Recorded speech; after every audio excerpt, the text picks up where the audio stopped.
Jumpa kembali pada pembelajaran transformasi geometri matematika SMK kelas 11 pertemuan ke-9. Pada kali ini kita akan belajar tentang komposisi transformasi. Mari kita mulai bersama. Apa yang dimaksud dengan komposisi transformasi? Bila T1 adalah suatu transformasi dari titik A, X, Y ke titik A aksen, E aksen, Y aksen, dilanjutkan dengan transformasi T2 adalah transformasi dari titik A aksen, X aksen, Y aksen ke titik A double aksen, X double aksen, Y aksen double aksen, maka dua transformasi berturut-turut tersebut disebut komposisi transformasi dan bisa ditulis T2 bundaran T1. Jadi pada intinya kali ini kita akan belajar menggabungkan dari beberapa transformasi. Kita ketahui bahwa transformasi geometri ada 4 jenis, yaitu translasi, refleksi, rotasi, dan dilatasi.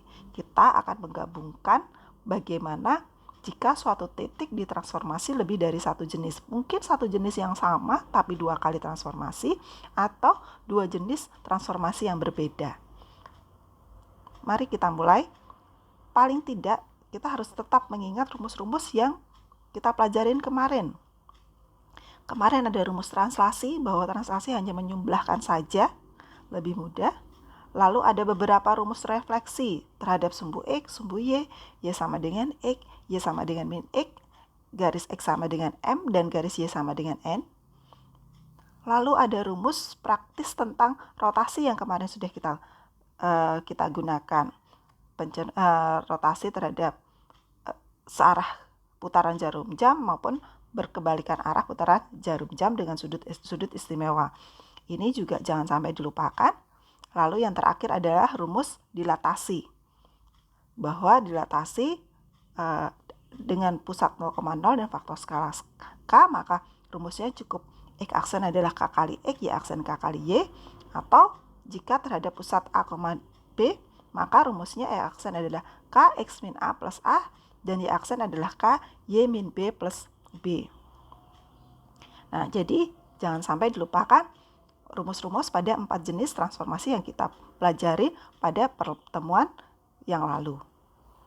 Mari kita mulai dengan contoh soal. Diketahui titik A 2,3. Tentukan bayangan titik A jika didilatasi O, min 2 dilanjutkan dengan transformasi T min 2, 4. Kita mulai dari dilatasi dulu, kemudian dilanjutkan dengan translasi. Jangan lupa diingat rumus dilatasi, bahwa dengan pusat O 0,0 dan faktor skala K, maka bayangannya adalah X aksen K X dan Y aksen adalah K Y.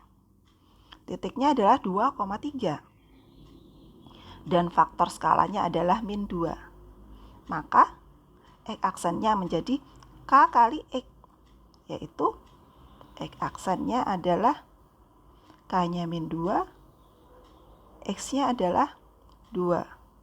Jadi min 4. Sedangkan Y aksennya adalah K kali Y, min 2 kali Y-nya adalah 3. Jadi min 6. Maka bayangan yang pertama adalah koordinatnya min 4, min 6. Kemudian dilanjutkan dengan translasi. Kita akan mencari bayangan yang kedua. Karena translasi hanya dijumlahkan, maka A double aksen bayangannya adalah X double aksen, Y double aksen. Di mana X double aksennya adalah titik bayangan pertama ditambahkan dengan translasinya. Jadi min 4 ditambah min 2 adalah min 6. Lalu titik min 6 ini untuk Y double aksennya adalah min 6 ditambah 4 sama dengan min 2. Jadi bayangannya setelah translasi adalah di koordinat 6, min 2.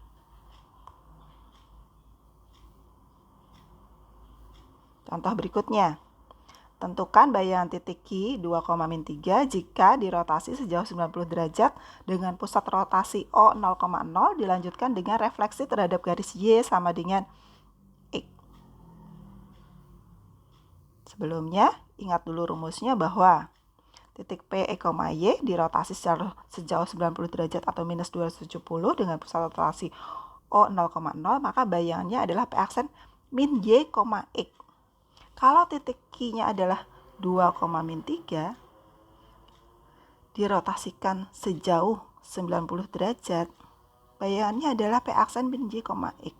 Kita tahu X-nya adalah 2 dan Y-nya adalah min 3. Sehingga Q aksennya adalah min Y. Di sini Y-nya min 3. Berarti min Y, min 3.